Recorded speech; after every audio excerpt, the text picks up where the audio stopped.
Good morning, everybody. It's day 4 of my video series, and today I'm in my car, obviously, because it's been a kind of a busy morning.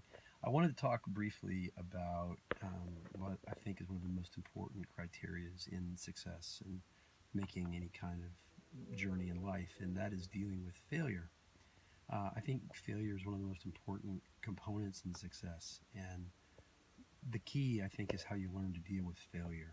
I was very fortunate that during the course of this year, our pastor at our church, Ken, hi Ken, good job, took us through the Lord's Prayer and had us look at the Lord's Prayer line by line and really kind of break it down. And I really reflected on lead us not into temptation, but deliver me from evil, because it really implies that evil is the result of being tempted. And put another way, that when temptation strikes, you can fail. And so the secret to avoiding failure, therefore, is to avoid temptation, and the way to avoid temptation is to plan.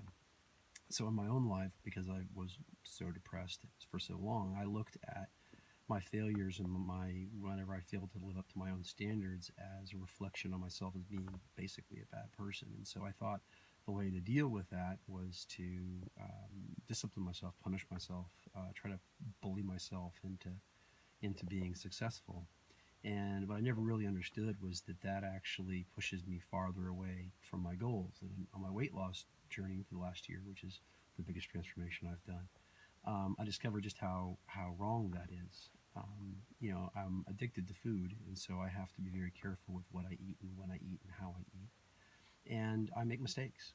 In the past, I would get 4 or 5 or 6 weeks into whatever diet of the week I read, and I would eat the wrong thing, and I would fail and beat myself up, and after 2 or 3 times of doing that, would just become convinced I couldn't do something, and then I'd fail, quit, and leave. And what I didn't understand was that when I failed to eat the right way, it was a reflection on my failure to prepare to eat the right way. Since I did the program at the camp and what I've done since, I've begun to really understand that, in fact, my actual mistake happened long before my quote unquote failure, right? When you cheat on your diet or when you don't eat the right foods, the mistake isn't then. The mistake is when you fail to prepare for what you're going to eat.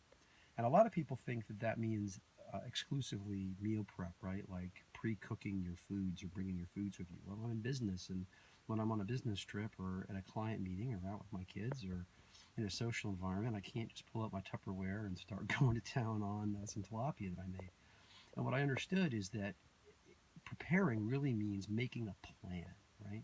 So now if I have to go out on a business trip or I'm meeting clients or whatever, I figure out which restaurant we're going to go to, and I look at the menu online. I've called restaurants. I figured out exactly what I can eat on the menu, what the impact of that food is going to be in my nutrition plan, and then I plan to mediate it. If I'm going to pick up 300 calories I wasn't planning on, then I figure out a 300 calorie plus workout to do when I get home.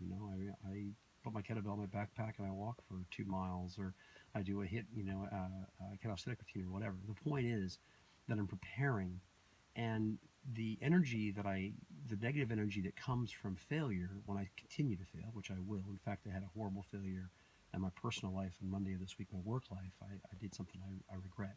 Instead of beating myself up and crushing myself, instead I take that energy and I look at what I could have done to prepare to succeed in the first place. What did I fail to do to put myself in that tempting environment that led me to making my mistake? And in that way, I'm able to apply that negative energy in a positive way to prepare and to make sure that the next time I succeed. And so, in fact, those mistakes and those setbacks become fuel to further prepare to meet my objectives, and it works. It's worked in my life, and I'm pretty sure it can work for you too. So, anyway, thanks for listening, and I can't wait to talk to you guys again. Bye.